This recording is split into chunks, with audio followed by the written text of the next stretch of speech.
Cuidado con la Claymore. ¡Ay, Dios! ¡Ay, Dios! Nada, que va. ¿Qué va? Mira dónde cayó. ¡Oh, los uso! Aprovecharon el momento.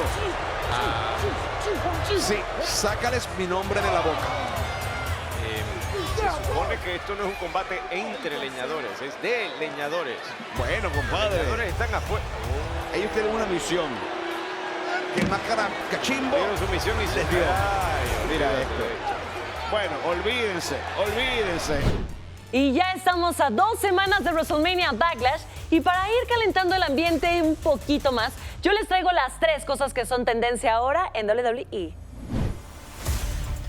La campeona de Raw, Bianca Belair, se sentía en la cima del mundo y estaba lista para un nuevo desafío, tanto que hace 2 semanas le firmó un contrato en blanco a Sonya Deville para un combate titular. Cuando esperaba el anuncio de quién sería la retadora, la oficial de WWE la atacó por la espalda y le dijo: "Tu siguiente oponente soy yo". La semana pasada, Deville llegó al ring del show rojo para explicar sus razones para el ataque, pero fue interrumpida por la más de WWE, que estaba lista para pelear. Pero Sonya le recordó que al ser un oficial de WWE, cualquier ataque contra ella sería sancionado. Bianca le dijo: "Estoy lista para ponerte las manos encima. ¿Por qué no hacemos la lucha titular ahora?". Pero Deville la mandó por las cocas. ¿Qué tal la próxima semana en tu ciudad natal, Knoxville, Tennessee? Así cuando pierdas, tu familia podrá consolarte. La campeona la tomó para aplicarle un beso de la muerte, pero la oficial amenazó con multarla, suspenderla y asegurarse de que le quitaran el título si no la bajaba. En backstage, Sonya le exigió a Adam Pearce que sancionara a Bianca Belair por sus acciones, pero entonces llegó la más de WWE dispuesta a pagar su multa con un billete de $1. Le pagó a Pearce y se fue ante la cara de asombro de Deville. Este lunes tendremos la lucha por el campeonato femenino de Raw entre Bianca Belair y Sonya Deville, y la pregunta del millón es: ¿conseguirá Bianca retener el campeonato en su primera defensa titular o Sonya Deville conseguirá derrotar a la más de WWE y coronarse como la nueva campeona femenina de Raw?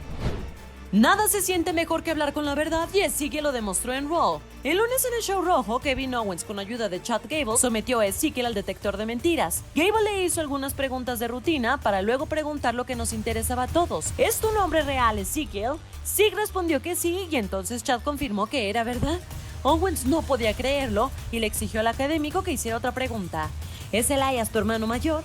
Ezekiel respondió que sí, y Chad confirmó nuevamente que era verdad. KO, a punto de reventar, le gritó: ¿es tu nombre Elias? Zeke respondió que no, y Gable confirmó una vez más que estaba diciendo la verdad. Kevin Owens lo amenazó una vez más para que dijera la supuesta verdad, y Ezekiel ya estaba harto de que el mentiroso más grande de WWE lo llame mentiroso, así que mandó a volar a Owens. Cuando se retiraba, Chad Gable atacó por la espalda a Zeke, y esto detonó en su debut en un ring de WWE con un mano a mano contra el académico. El maestro Gable buscó darle una lección al hermano menor de Elias, pero Ezekiel detuvo un ataque aéreo al levantar el pie justo a tiempo. Mientras la superestrella bien afeitada buscaba eliminar a Gable, Otis llegó volando para descalificar el combate y rescatar a su mentor. Y lo que yo me pregunto ¿es Ezekiel realmente el hermano menor de Elias, o el detector de mentiras no estaba bien calibrado? Los desacuerdos entre Randy Orton y Drew McIntyre parecen haber quedado en el pasado. Este viernes en SmackDown, los R Cabros se encontraron en backstage con el guerrero escocés antes de la lucha de leñadores de Drew McIntyre contra Sami Zayn. Randy le dijo: "Drew, tú y yo estamos bien". Sami Zayn los escuchó hablando mal del linaje y le fue con el chisme a Roman Reigns. Al jefe tribal no le gustó que hablaran mal de él y su familia a sus espaldas en su show, así que mandó a los usos a que sacaran su nombre de la boca de los traidores. Teniendo en cuenta cómo terminó todo en el show azul, la pregunta del millón es: ¿cómo seguirán las cosas entre Roman, los usos, los R Cabros, Drew McIntyre y Sami Zayn? Y estas fueron las 3 cosas de las que se está hablando ahora en WWE. Y recuerden que para estar al día con toda la información de WWE, manténganse atentos a todos los canales de social media de WWE Español.